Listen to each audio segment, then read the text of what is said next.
Sebelum duduk, lambaikan tangan, katakan selamat Natal pada saudara kita di sekitar kita. Ya, silakan duduk saudara yang kasih. Saudara yang kekasih, Desember ini adalah bulan Natal. Tapi banyak orang Kristen yang merayakan sebelumnya atau sesudahnya. Tidak jadi masalah, saudara. Boleh-boleh saja.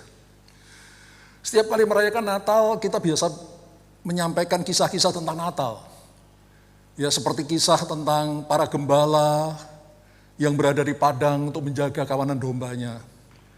Lalu sekonyong-konyong tampaklah seorang malaikat Tuhan berdiri dekat mereka dan berkata, "Telah lahir bagimu juru selamat, yaitu Kristus di kota Daud." Lalu sekonyong-konyong nampaklah paduan suara malaikat di surga yang bernyanyi, Gloria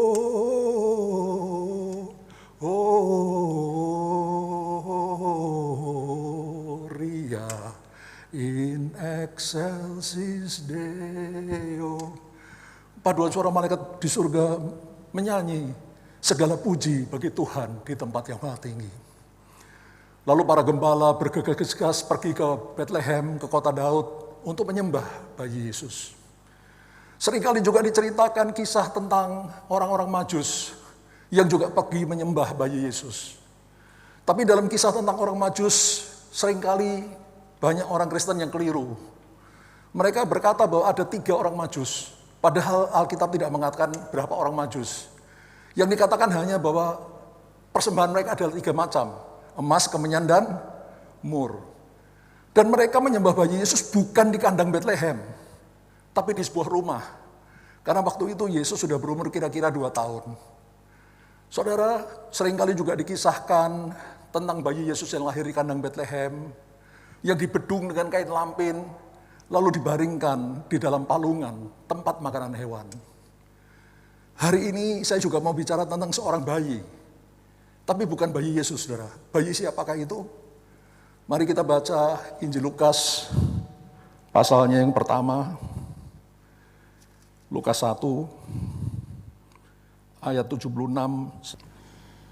Lukas pasal 1 ayat 76 sampai 78a. Saya bacakan. Dan engkau, hai anakku, akan disebut Nabi Allah yang maha tinggi. Karena engkau akan berjalan mendahului Tuhan untuk mempersiapkan jalan baginya, untuk memberikan kepada umatnya pengertian akan keselamatan yang berdasarkan pengampunan dosa-dosa mereka oleh rahmat dan belas kasihan Allah kita. Saudara, di sini disebutkan tentang seorang anak. Dan engkau, hai anakku, siapakah yang dimaksud di sini? Ini adalah Yohanes Pembaptis. Saudara, kita tahu ayah dari Yohanes Pembaptis adalah Imam Sakaria. Sakaria menikah dengan seorang wanita yang bernama Elisabet. Elisabet adalah wanita yang mandul. Sehingga sampai masa tua mereka tidak punya seorang anak pun. Pada suatu hari ketika Imam Sakaria sedang bertugas untuk membakar ukupan di dalam bait Allah, sekonyong-konyong malaikat Tuhan menampakkan diri kepada Sakaria dan berkata, istrimu Elisabet akan mengandung dan melahirkan seorang anak laki-laki yang harus diberi nama Yohanes. Sakaria merasa heran dan setengah tidak percaya. Karena istrinya sudah tua, mana mungkin mengandung dan melahirkan seorang bayi. Tapi malaikat Tuhan berkata, karena kamu tidak percaya pada perkataanku, maka engkau akan bisu sampai waktunya engkau bisa berkata-kata lagi. Saudara, ketika Sakaria lama sekali ada di dalam bait Allah, lalu ketika dia keluar, dia sudah menjadi bisu. Maka orang banyak yang ada di sana merasa tahu bahwa terjadi sesuatu yang luar biasa di dalam bait Allah terhadap diri Sakaria. Ternyata benar, saudara. Tidak lama kemudian Elisabet mengandung, lalu melahirkan seorang anak laki-laki. Seperti kebiasaan orang Israel, ketika anak laki-laki berumur 8 hari harus disunatkan, lalu diberikan nama. Ketika orang banyak menyunat anak itu, lalu ingin memberi nama, mereka ingin memberi nama anak itu Sakaria, seperti nama bapaknya. Tapi Elisabet berkata namanya bukan Sakaria, tapi namanya adalah Yohanes. Orang banyak berkata, bagaimana mungkin nama Yohanes? Di antara sanak saudaramu tidak ada yang bernama Yohanes. Lalu mereka bertanya sendiri kepada Zakaria, siapa nama anak laki-laki ini? Zakaria meminta sebuah batu tulis. Lalu menulis di batu tulis itu, namanya adalah Yohanes. Dan begitu dia menulis kata-kata itu, lidahnya terbuka, mulutnya terbuka. Dan dia menyanyikan lagu pujian kepada Allah dengan diilhami oleh Roh Kudus. Dan salah satu bagian dari pujian Imam Zakaria seperti yang kita baca tadi. Dan engkau, hai anakku, akan disebut Nabi Allah yang Maha Tinggi. Saudara, Yohanes Pembaptis itu akan disebut Nabi Allah yang Maha Tinggi. Bahkan Tuhan Yesus sendiri mengatakan bahwa di antara mereka yang dilahirkan oleh wanita, tidak ada seorang pun yang lebih besar daripada Yohanes Pembaptis. Artinya Yohanes Pembaptis itu manusia yang paling hebat yang pernah dilahirkan oleh seorang wanita. Saudara, kenapa? Karena engkau akan berjalan mendahului Tuhan untuk membersihkan jalan baginya. Karena Yohanes Pembaptis diberikan tugas khusus oleh Allah untuk berjalan mendahului Tuhan Yesus, untuk mempersiapkan jalan bagi pelayanan Tuhan Yesus di atas muka bumi ini. Apa pelayanan Tuhan Yesus? Ayat 77, untuk memberikan kepada umatnya pengertian akan keselamatan yang berdasarkan pengampunan dosa-dosa mereka oleh rahmat dan belas kasihan Allah. Saudara, kita mengenal ada dua macam keselamatan. Yang pertama, keselamatan berdasarkan pengampunan dosa oleh belas kasihan Allah. Dan yang kedua, sebelumnya ada keselamatan yang berdasarkan melakukan hukum Taurat. Saudara yang kekasih, dari kedua macam keselamatan ini, itu ada persamaannya, tapi juga ada perbedaannya. Apa persamaan dari dua jenis keselamatan ini?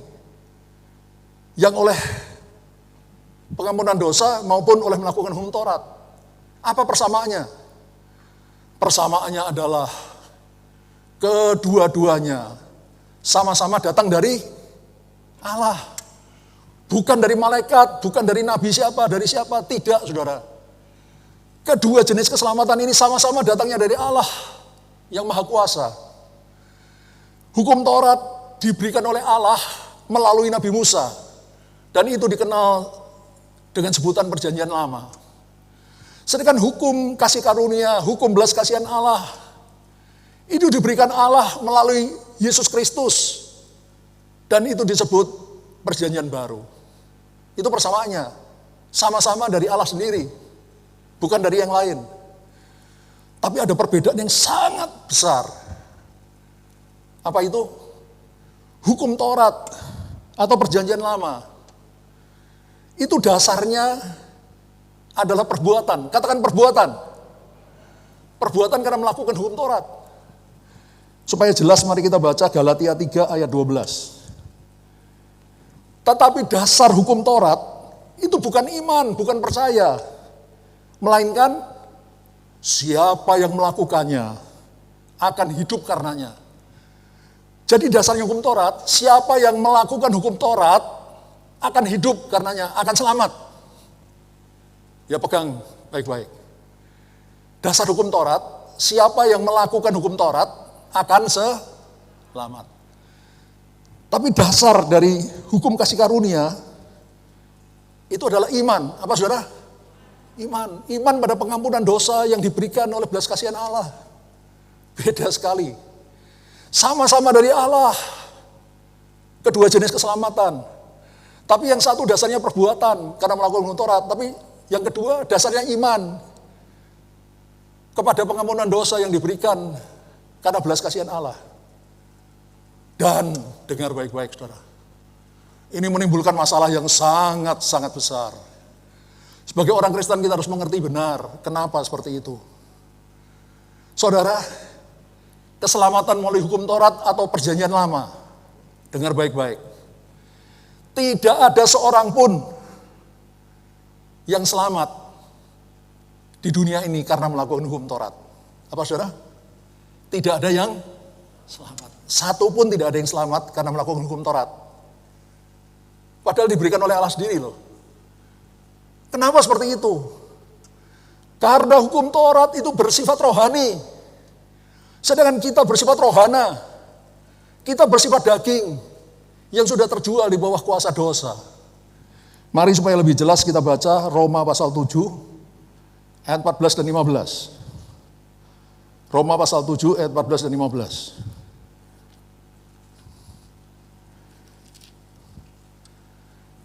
Ya, saya bacakan. Sebab kita tahu bahwa hukum Taurat adalah rohani, kudus. Tetapi aku manusia, bersifat daging, bersifat rohana, dan sudah terjual di bawah kuasa dosa, sudah dikuasai oleh dosa. Itu sebabnya tidak ada yang bisa melakukan hukum Taurat, saudara. Karena hukum Taurat itu kudus, kita kudus. Bahkan Paulus yang menuliskan ayat ini, menuliskan di bawahnya, ayat 15. Sebab apa yang aku perbuat, aku tidak tahu. Karena bukan apa yang ku kehendaki, yang ku perbuat. Tapi apa yang ku benci, itulah yang ku perbuat.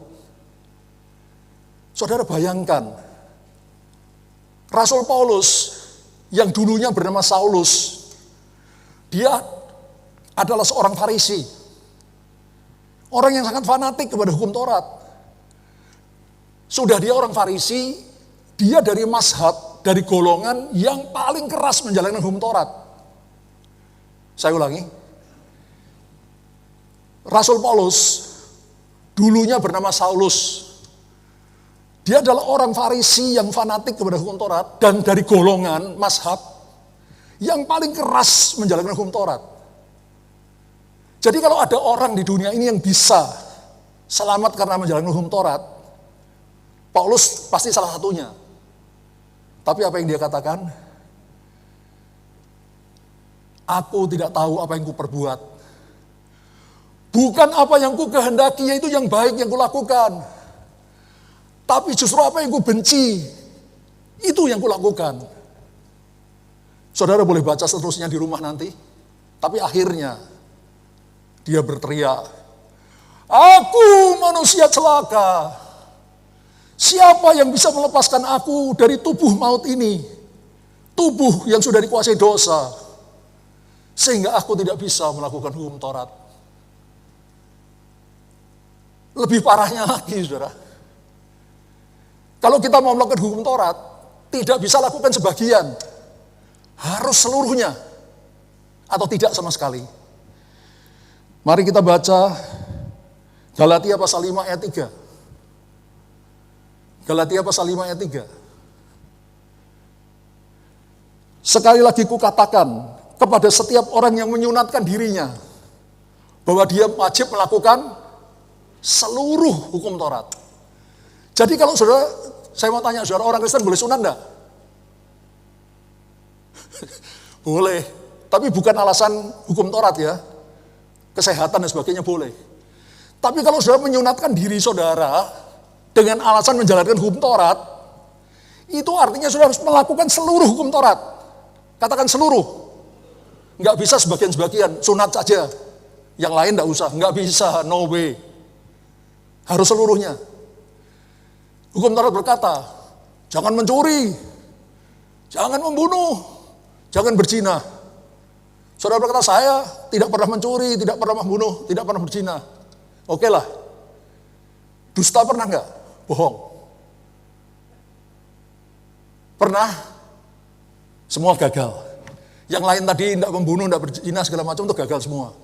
Satu gagal, semua gagal. Andai kata sudah berkata begini, Pak Yongki, saya tidak pernah membunuh, saya tidak pernah mencuri, saya tidak pernah berzina, Pak. Saya tidak pernah bohong. Saya nggak percaya sih. Ada orang nggak pernah bohong, kemungkinan besar dia rajanya pembohong, Pak. Tapi anggap aja, benar-benar nggak pernah bohong dari kecil sampai sekarang nggak pernah bohong. Anggap aja begitu. Tidak pernah mencuri, tidak pernah membunuh, tidak pernah berzina, tidak pernah berdusta. Menginginkan milik orang pernah nggak? Ingin milik sesama manusia pernah nggak? Kalau pernah, semua yang lain tadi gagal semua. Do you understand? Nobody can do the law perfectly. Tidak seorang pun yang bisa melakukan hukum Taurat dengan sempurna. Berikan tepuk tangan bagi Tuhan. Haleluya. Ini sudah mesti sadar benar-benar. Tapi sebaliknya dengan hukum kasih karunia atau hukum anugerah Allah, semua orang bisa melakukan hukum kasih karunia atau hukum belas kasihan Allah atau hukum anugerah Allah. Asalkan mau percaya dan menerima korban Kristus di atas kayu salib. Cuma menerima tok, katakan tok. Semua bisa. Efesus pasal 2 ayat 8 dan 9. Sebab oleh kasih karunia kamu diselamatkan oleh iman. Itu bahkan hasil usahamu. Tapi pemberian Allah, hadiah dari Allah. Itu bukan hasil pekerjaanmu. Jangan ada orang memegahkan diri. Saudara, semua orang bisa melakukan hukum kasih karunia Allah. Karena hanya tinggal menerima tok. Katakan menerima tok. Hanya tinggal menerima. Karena ini pemberian Allah. Karena belas kasihan Allah, Tuhan memberikan keselamatan dengan cuma-cuma melalui korban Kristus di atas kayu salib yang mengampuni dosa kita. Barang siapa mau percaya kepada korban Kristus dan menerima Yesus dalam hatinya, dia diselamatkan. Oh, jauh sekali antara hukum Taurat dengan hukum kasih karunia. Yang satu tidak ada satupun yang bisa menerima, yang bisa selamat karena melakukan hukum Taurat. Saudara yang kritis berkata, Pak, kalau gitu orang perjanjian lama nggak ada yang selamat dong. Ada sih, kalau namanya dia Pak Selamat. Sorry saudara ya, ini perlu minum dulu nih. Mulut saya ini jadi... Saudara, kalau tidak ada yang bisa selamat karena melakukan hukum Taurat, berarti orang perjanjian lama semuanya nggak selamat dong. Masuk neraka semua dong. Gimana saudara? Dengar baik-baik. Banyak juga orang perjanjian lama yang selamat, tapi bukan karena berhasil melakukan hukum Taurat. Tapi mereka selamat karena belas kasihan dari Allah kita yang maha baik. Do you understand? Berikan tepuk tangan bagi Tuhan. Haleluya. Sebaliknya dengan hukum kasih karunia, semua orang bisa selamat. Karena hanya tinggal menerima tok. Asal dia mau percaya dan menerima korban Kristus di atas kayu salib, dia selamat. Yesus mati bukan untuk 1-2 orang, tapi untuk seisi dunia. Tapi masalahnya, tidak semua orang mau menerima keselamatan itu. Saudara, ada kisah nyata yang terjadi di Amerika Serikat. Ada seorang narapidana dijatuhi hukuman mati oleh pengadilan suatu negara bagian di Amerika Serikat. Lalu mungkin pengacaranya mengajukan permohonan pengampunan kepada gubernur negara bagian.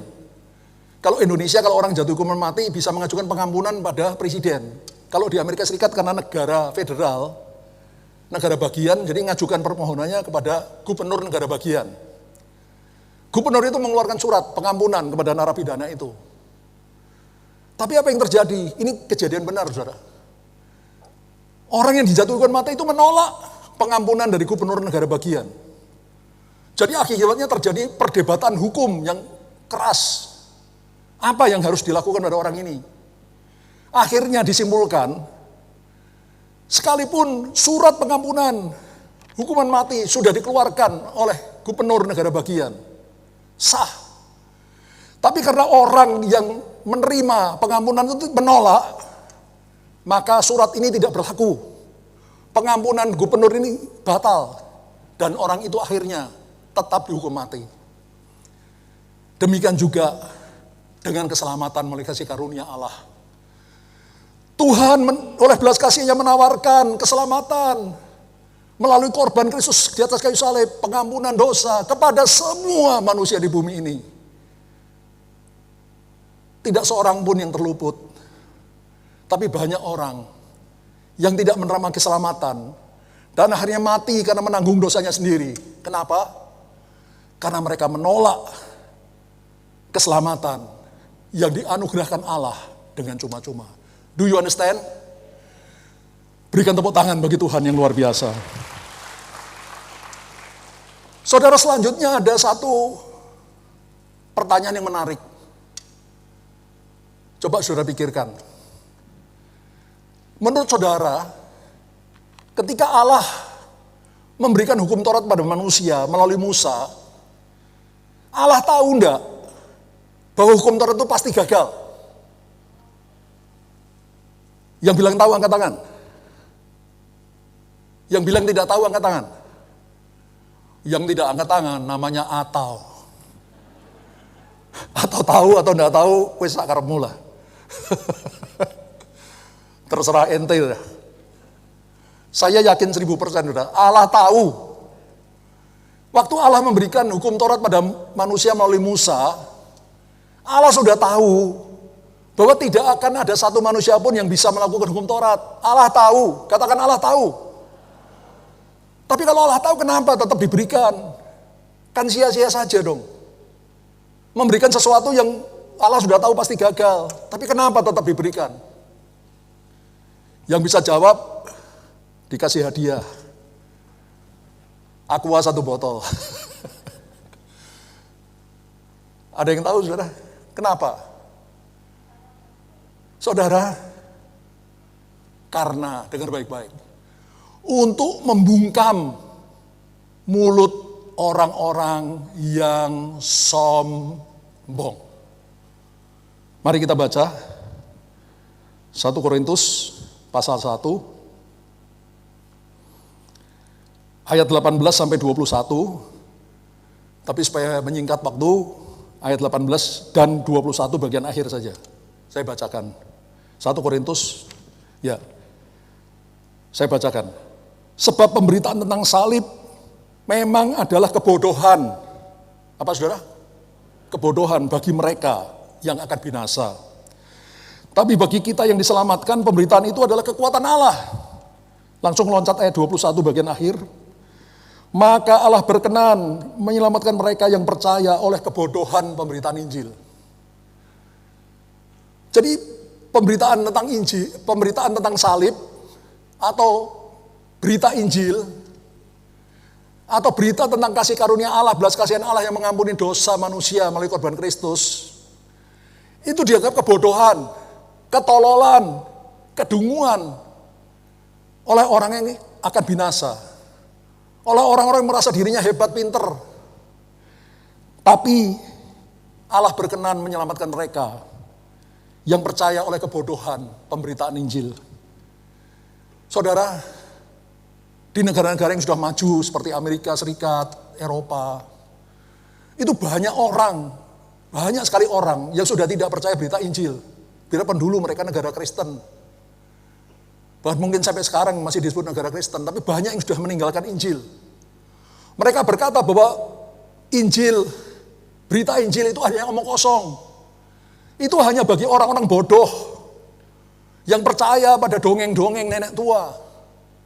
Itu hanya omong kosong belaka. Mereka tidak percaya. Dan banyak di antara mereka menjadi ateis. Orang yang tidak percaya bahkan adanya Allah. Saya pernah, saudara, waktu saya masih bekerja di sekuler, saya membangun proyek PLTG, pembangkit listrik tenaga gas. Jadi dari sumur-sumur gas, kita pasang pipa-pipa gas menuju ke pembangkit listrik tenaga gas di daerah Sengkang, Sulawesi Selatan. Waktu itu saya bekerja sama dengan seorang sarjana dari Amerika Serikat, saudara. Orangnya sangat profesional, cerdas untuk mengerjakan pekerjaannya. Tapi ketika saya coba menginjili dia menolak. Dia bilang, I don't believe to God. Saya tidak percaya Allah. Dia tidak percaya Allah, tidak percaya pada berita Injil. Bagi dia itu omong kosong belaka. Saya juga pernah mengerjakan proyek pembangunan pabrik di Pulau Bintan, Riau, Kepulauan. Saya bekerja sama dengan seorang insinyur lulusan ITB Bandung. Orangnya jenius, saudara, pinter sekali. Dan saya juga coba menginjili dia. Tapi dia juga menolak. Dia berkata, aku tidak percaya adanya Allah. Kalau gitu bagaimana dunia ini terjadi? Ya itu terjadi dengan sendirinya. Saudara, dia tidak bisa menerima, tidak bisa percaya adanya Allah. Semua dianggap omong kosong belaka. Bahkan dikatakan di dalam 1 Korintus 1 ayat 27-28. Tetapi apa yang bodoh bagi dunia, dipilih Allah untuk memalukan orang yang berhikmat. Jadi seringkali Tuhan memilih orang-orang yang dianggap bodoh di dunia ini untuk mempermalukan orang yang berhikmat, orang-orang yang merasa dirinya hebat, pinter. Bahkan apa yang lemah bagi dunia ini, dipilih Allah untuk memalukan yang kuat. Banyak orang-orang yang dipandang lemah oleh dunia ini, dipilih Allah, dipakai Allah, justru untuk memalukan orang-orang yang merasa dirinya hebat, kuat, pinter. Dan apa yang tidak terpandang dan yang hina bagi dunia ini dipilih Allah. Bahkan apa yang tidak berarti dipilih Allah untuk meniadakan apa yang berarti. Saudara, orang-orang yang dianggap tidak berarti, tidak penting, hina, tidak terpandang bagi dunia ini, justru mereka dipakai Allah untuk mempermalukan orang yang pinter, yang berhikmat, yang kuat, yang merasa dirinya berarti di dalam dunia ini. Saudara, jadi dengar baik-baik. Kenapa Tuhan memberikan hukum Taurat kepada manusia? Sekalipun Tuhan tahu dengan pasti bahwa tidak ada seorang manusia pun yang sanggup melakukan hukum Taurat dengan sempurna, sehingga bisa selamat, menyelamatkan dirinya sendiri karena melakukan hukum Taurat. Nobody can do that. Tidak ada yang bisa lakukan. Tapi kenapa Allah tetap berikan hukum Taurat pada manusia melalui Musa? Untuk membungkam mulut-mulut orang yang sombong. Seperti contohnya Paulus yang dulu bernama Saulus. Orang yang begitu cerdas. Saudara, kalau saudara baca kitab-kitab Paulus, itu pasti orang ini cerdas banget, saudara. Seorang yang jenius, hebat. Sudah gitu diilhami Roh Kudus. Ini orang yang pintar sekali. Orang yang pintar seperti Paulus, dia begitu fanatik. Seorang Farisi, dari mazhab, dari golongan yang paling keras menjalin hukum Taurat. Tapi akhirnya dia berkata, aku manusia celaka. Siapa yang bisa melepaskan aku dari tubuh maut ini? Tubuh yang dikuasai dosa. Nobody can do that except Jesus Christ. Kecuali Tuhan Yesus sendiri. Saudara, baru setelah orang-orang seperti Paulus itu menyerah dengan kepandaiannya, dengan kekuatannya, dengan tekadnya yang luar biasa, ternyata gagal menyelamatkan dirinya dengan melakukan hukum Taurat. Kemudian Allah memberikan hukum yang baru, New Testament, perjanjian yang baru, hukum kasih karunia, hukum belas kasihan Allah, di mana keselamatan hanya diberikan dengan cuma-cuma melalui korban Kristus di atas salib. Manusia tinggal menerimanya tok, percaya dan menerima korban Kristus dalam hidupnya. Saudara, supaya penjelasan saya lebih mudah dimengerti, saya berikan ilustrasi tentang orang yang sedang tenggelam. Dulu waktu saya muda, saya pernah ikut di kota Semarang, ikut perkumpulan renang. Namanya Cucut. Pak Yudi tahu enggak Cucut itu apa, Pak? Ikan hiu. Nah, perkumpulan renang saya namanya Perkumpulan Renang Cucut di kota Semarang. Nah, instruktur renang kami itu salah satunya memberikan pelajaran tentang cara menolong orang tenggelam. Dia bilang kalau orang sedang tenggelam, jangan buru-buru ditolong. Kalau dia sedang panik, lalu kita mendekat untuk menolong, orang itu akan meluk kita erat-erat saking paniknya. Akibatnya apa? Dua-dua tenggelam, mati tenggelam. Jadi instruktur berkata, biarin aja dulu sampai dia sudah lemes, baru kita tolong.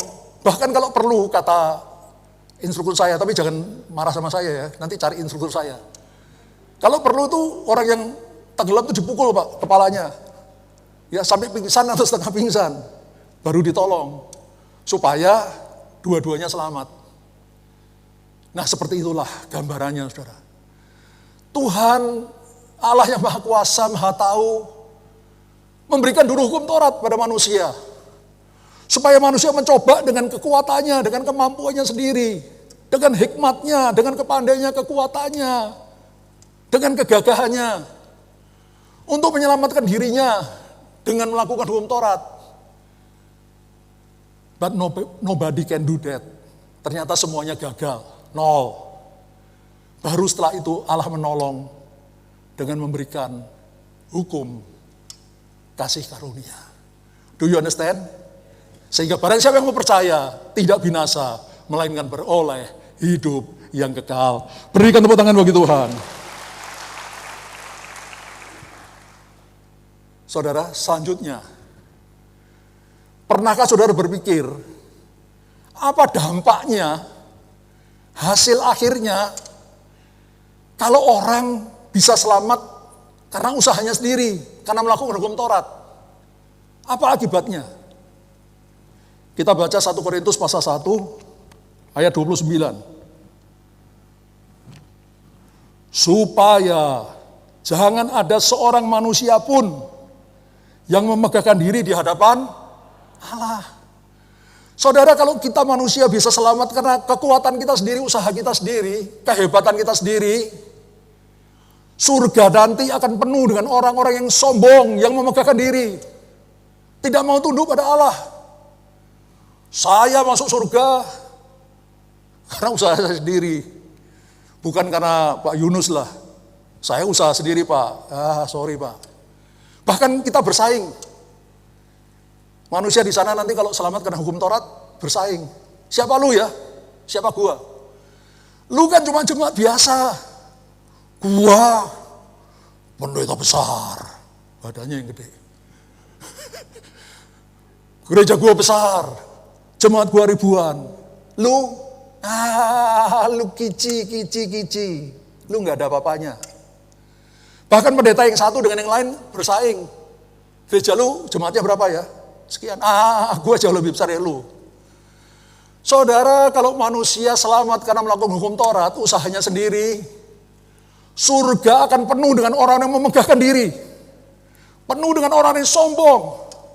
Orang yang bersaing satu sama lain. Yang saling mengagungkan, membesarkan dirinya sendiri. Tetapi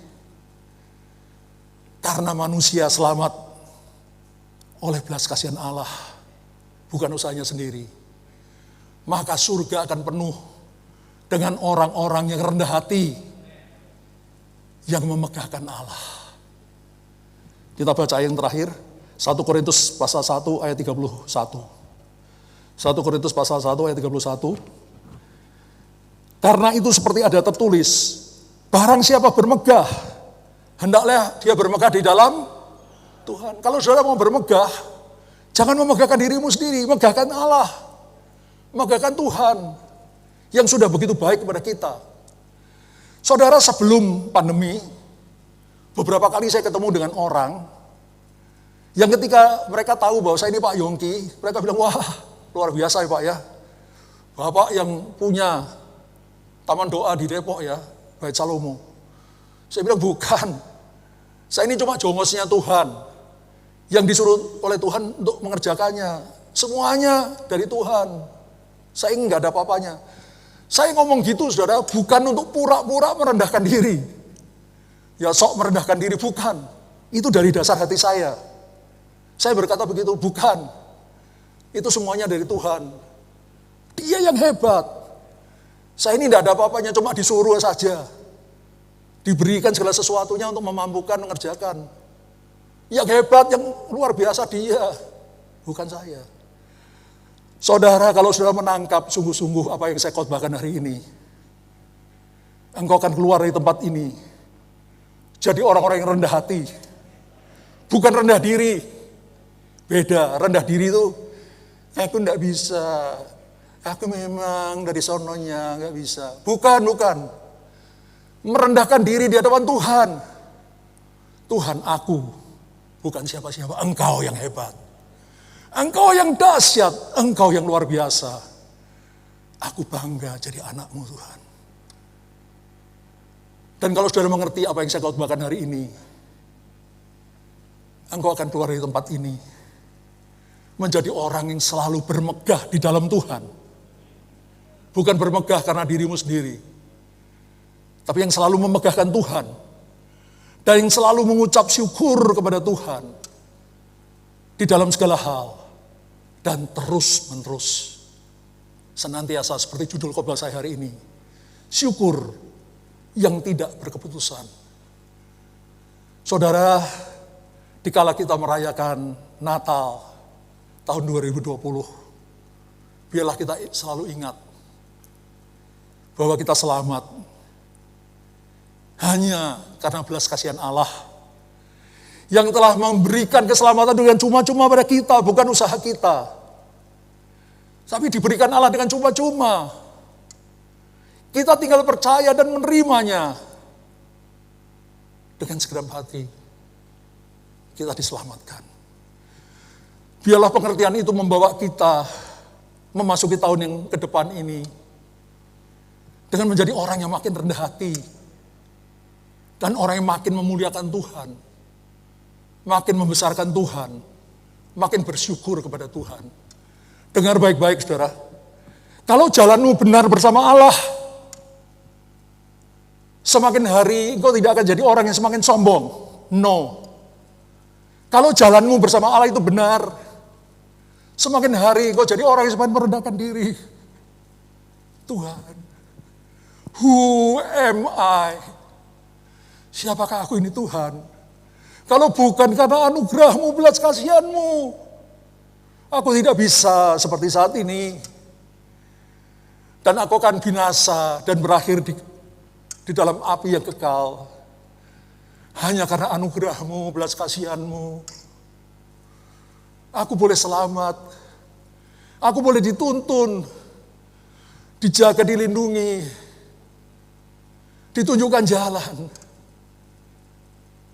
Sehingga aku boleh jadi seperti aku ada saat ini. Saudara, tahukah saudara tugas utama saudara di surga kelak apa? Bukan nganggur. Baca Alkitab. Tugas utama kita kelak di surga adalah memegahkan Tuhan. Katakan memegahkan Tuhan. Memuliakan Tuhan, mengagungkan Tuhan. Membesarkan Tuhan. Dan mengucap syukur. Terus menerus. Senantiasa. Itulah tugas utama kita kelak di surga. Mulailah dari tempat ini. Mulai dari hari ini engkau yang sombong. Engkau yang merasa dirimu hebat, pintar, kuat, kaya, atau apapun. Mulai hari ini. Kalau engkau mengerti firman Allah hari ini. Rendahkan dirimu. Rendahkan diri kita. Kita bukan apa-apa tanpa Tuhan. Tapi bersama Tuhan, kita adalah pemenang-pemenang. Bahkan lebih daripada pemenang di dalam hidup ini. Berikan tepuk tangan bagi Tuhan.